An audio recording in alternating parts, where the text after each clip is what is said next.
रोहित और आयशा की love story बिल्कुल नॉर्मल तरीके से स्टार्ट हुई थी, जैसे हर कॉलेज के कपल की होती है। दोनों एक ही कोचिंग इंस्टीट्यूशन में मिलते थे। पहले दोस्ती हुई, फिर धीरे धीरे वो दोस्ती प्यार में बदल गई। आयशा एक सिंपल से और शांत वाली लड़की थी। उसकी आंखों में एक अजीब सी गहराई थी जो रोहित को हमेशा अपनी तरफ खींच लेती थी। रोहित को लगता था कि उसने अपनी परफेक्ट पार्टनर ढूंढ ली है और सब कुछ बिल्कुल सही चल रहा था, लेकिन उसे ये नहीं पता था कि आयशा के अंदर एक ऐसा राज छुपा है जो उसकी जिंदगी हमेशा के लिए बदल देगा। सब कुछ नॉर्मल चल रहा था जब तक एक दिन रोहित ने आयशा के बिहेवियर में थोड़ा कुछ नोटिस किया। पहले वो हमेशा खुश रहती थी, हंसी मजाक वगैरह सब कुछ किया करती थी, लेकिन अब वो अक्सर चुप रहने लगी थी।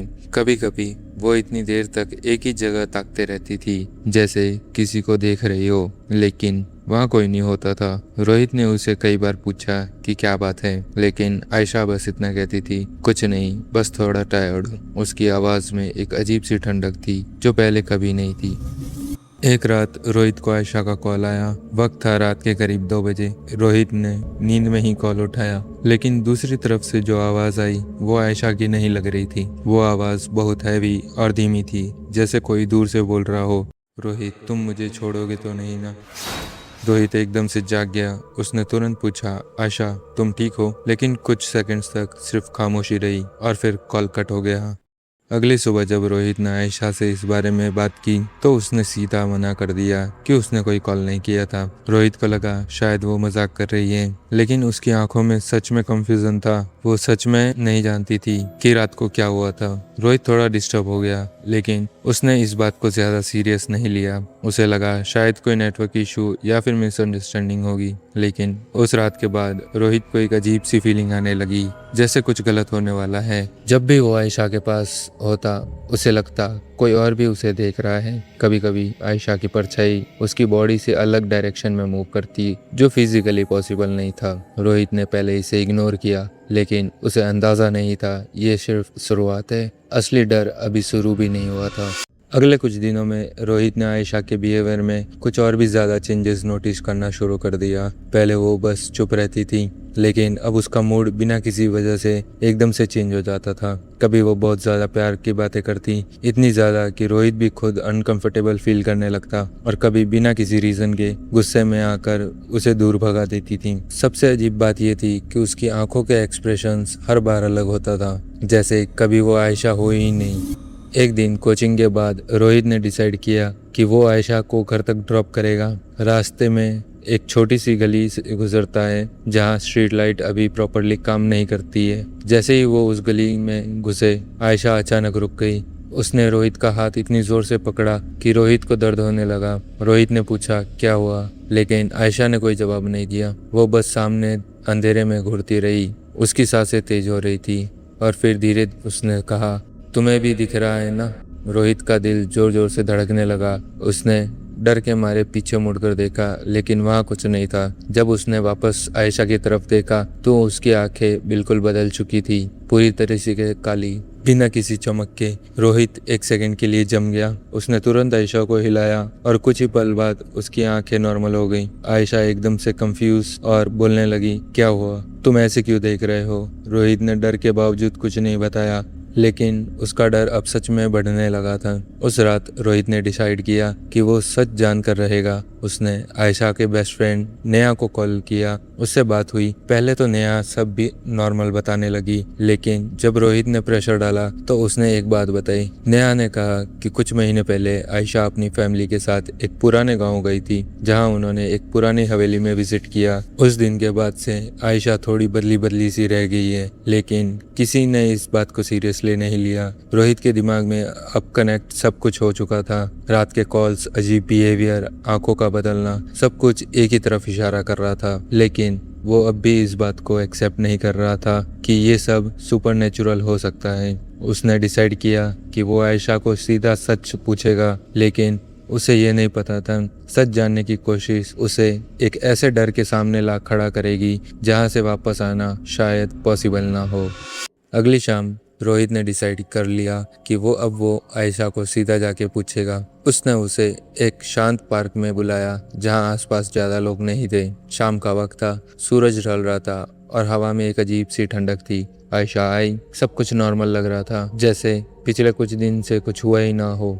वो मुस्कुराते हुए रोहित के पास बैठी, लेकिन रोहित के दिमाग में सिर्फ एक ही बात चल रही थी, आखिर सच क्या है। रोहित ने बिना टाइम वेस्ट किए सीधा पूछ लिया, आयशा तुम्हारे साथ कुछ तो हो रहा है और तुम मुझसे छुपा रही हो। आयशा पहले तो हंसने लगी, जैसे उसे ये सब मजाक लग रहा हो, लेकिन जैसे ही रोहित ने उस रात वाले कॉल और गली वाले इंसिडेंट का जिक्र किया, उसकी स्माइल धीरे धीरे गायब होने लगी। उसका चेहरा सीरियस हो गया और फिर वो चुप हो गई। कुछ सेकंड्स तक खामोशी रही, लेकिन उस खामोशी में एक अजीब सा डर छुपा था। अचानक आयशा ने अपना सर नीचे झुका लिया और धीमी आवाज में बोलने लगी, तुम्हें नहीं समझ आएगा रोहित, वो मुझे छोड़ता ही नहीं। रोहित का दिल एक पल के लिए रुक गया। उसने तुरंत पूछा, कौन? आयशा ने धीरे से अपना सर उठाया, लेकिन इस बार रोहित ने देखा कि वो आयशा नहीं थी। उसकी आंखें फिर से काली हो चुकी थीं, लेकिन इस बार उसके चेहरे पर एक अजीब सी मुस्कान थी, डरावनी। उसके मुंह से एक भारी सी आवाज निकली जो बिल्कुल आयशा की नहीं थी। रोहित का पूरा शरीर जम के कांप गया। उसने पीछे हटने की कोशिश की, लेकिन उसके पैर जैसे जम गए हो। आयशा या वो जो भी उसके अंदर था धीरे धीरे उसके पास झुकने लगी। तुम्हें क्या लगता है तुम इसे मुझसे ले जाओगे? उस आवाज ने कहा। उसकी सांसें ठंडी थी और उसके आसपास की हवा एकदम से भारी और हैवी हो गई। रोहित को लग रहा था जैसे वो सांस भी मुश्किल से ले पा रहा हो। फिर एक सेकंड के लिए सब कुछ नॉर्मल हो गया। आयशा एकदम से पीछे हट गई, जैसे उसने कुछ याद ही ना हो। वो डर के मारे रोने लगी, रोहित मुझे बचाओ, मुझे समझ नहीं आ रहा मेरे साथ क्या हो रहा है। रोहित अब पूरी तरीके से समझ चुका था ये कोई नॉर्मल प्रॉब्लम नहीं है, ये कुछ और है, कुछ जो इंसान नहीं है। उस रात रोहित ने डिसाइड किया कि अब वो किसी ऐसे इंसान की मदद लेगा जो इन सब चीज़ों के बारे में समझता हो। उसने इंटरनेट पर सर्च किया और एक आदमी के बारे में पता लगाया जो जिन और पोजेशन केस को हैंडल करता था। लेकिन उस आदमी ने रोहित को एक बात कही जो उसके होश उड़ा देने के लिए काफ़ी थी। जिन सिर्फ कब्जा नहीं करता है, वो प्यार भी करता है, और अगर वो लड़की को अपनी मान चुका है तो उससे कोई अलग नहीं कर सकता बिना किसी की जान लिए। रोहित अगले ही दिन उस आदमी से मिलने चला गया जिसका नंबर उसे इंटरनेट पर मिला था। शहर के कोने में एक पुराना सा घर था जहां अंधेरा कुछ ज्यादा ही गहरा लग रहा था। दरवाजा खोला एक बूढ़े आदमी ने, जिनकी आंखें बहुत तीखी थी, जैसे वो रोहित के अंदर तक देख सकता हो। रोहित ने बिना टाइम वेस्ट किए आयशा के बारे में सब कुछ बता दिया। आदमी शांत रहकर सब सुना और फिर धीरे से बोला, तुम बहुत लेट आए हो। रोहित के पैरों के नीचे से जमीन खिसक गई। मतलब? उसने घबरा कर पूछा। आदमी ने एक पुरानी किताब खोली जिसमें अजीब सिंबल्स बने हुए थे। जिनने उस लड़की को सिर्फ कब्जा नहीं किया था, उसने उसे पूरा अपना बना लिया था। ये प्यार नहीं होता, ये हक जमाना होता है, और जब जिन किसी इंसान को अपना मान लेता है तो वो उसे किसी और के साथ देख नहीं सकता। रोहित को अब समझ आ रहा था कि आयशा का बिहेवियर इतना एक्सट्रीम क्यों हो रहा था। आदमी ने रोहित को एक वार्निंग दी, अगर तुम उस लड़की के पास रहोगे तो वो जिन तुम्हें ख़त्म कर देगा। उसने तुम्हारी प्रेजेंस बर्दाश्त नहीं होती। लेकिन रोहित के लिए आयशा को छोड़ना पॉसिबल नहीं था। उसने सीधा जवाब दिया, मैं उसे अकेला नहीं छोड़ सकता। आदमी ने गहरी सांस ली और बोला, फिर तुम्हें उसका सामना करना पड़ेगा, लेकिन याद रखना ये खेल जान का है। उस रात रोहित आयशा के घर गया। आयशा अकेली थी, उसके पेरेंट्स किसी काम से बाहर गए हुए थे। घर के अंदर एंटर करते ही रोहित को एक अजीब से ठंडक महसूस हुई, जैसे एसी फुल चल रहा हो जबकि सब कुछ बंद था। आयशा एक कोने में चुपचाप बैठी हुई थी, उसका चेहरा बिल्कुल एक्सप्रेशनलेस था। रोहित धीरे धीरे उसके पास गया और उसका नाम लिया, लेकिन जैसे ही उसने आयशा का हाथ पकड़ा, उसने अपनी गर्दन एक अजीब एंगल पर घुमाई जो इंसान के लिए पॉसिबल नहीं था। तुम वापस आ गए, उस हैवी आवाज ने कहा। रोहित का डर अब अपने पीक पर था, लेकिन इस बार वो भागा नहीं। उसने हिम्मत करके बोला, उसे छोड़ दो, वो तुम्हारी नहीं है। एक सेकंड के लिए पूरा घर हिलता हुआ महसूस हुआ। आयशा या जिन जोर से हंसने लगा, एक ऐसी हंसी जो किसी इंसान की नहीं हो सकती। वो मेरी है, सिर्फ मेरी, और तुम्हें लगता है कि तुम उसे मुझसे ले जाओगे? उस आवाज में अब गुस्सा साफ सुनाई दे रहा था। अचानक घर की लाइट्स ब्लिंक होने लगी, दरवाजे अपने आप बंद होने लगे और हवा इतनी तेज हो गई जैसे अंदर तूफान आ गया हो। आयशा का बॉडी हवा में थोड़ा उठने लगा उसकी आंखें पूरी काली हो चुकी थी। रोहित को समझ आ गया था यह फाइनल कंफ्रंटेशन है, या तो वो आयशा को बचा ले जाएगा या आज सब कुछ खत्म हो जाएगा। और फिर जिन ने एक आखिरी बात बोली, एक को चुन लो, या तो ये जिंदा रहेगी या तुम।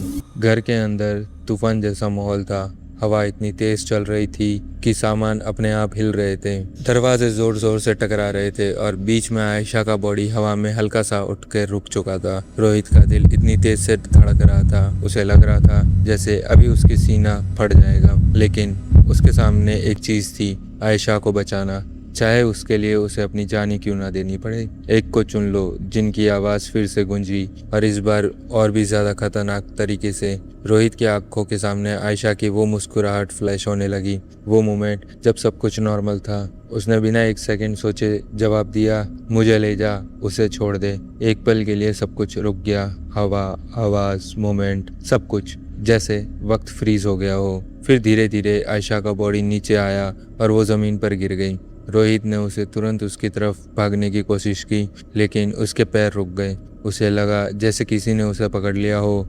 ठंडी हवा उसके आसपास घूमने लगी और उसके कान के पास वो आवाज फिर से आई, लेकिन इस बार धीमी और खुश, तुमने सही चुनाव किया। अचानक रोहित की आंखों के सामने सब कुछ अंधेरा होने लगा। उसने अपना जिस्म हल्का सा महसूस होने लगा, जैसे वो धीरे धीरे अपनी बॉडी से अलग हो रहा हो। उसने लास्ट टाइम आयशा को देखा, वो बेहोश थी लेकिन जिंदा थी। रोहित के चेहरे पर एक हल्की सी मुस्कान आ गई। उसने अपना वादा निभा दिया था। अगली सुबह आयशा हॉस्पिटल में थी।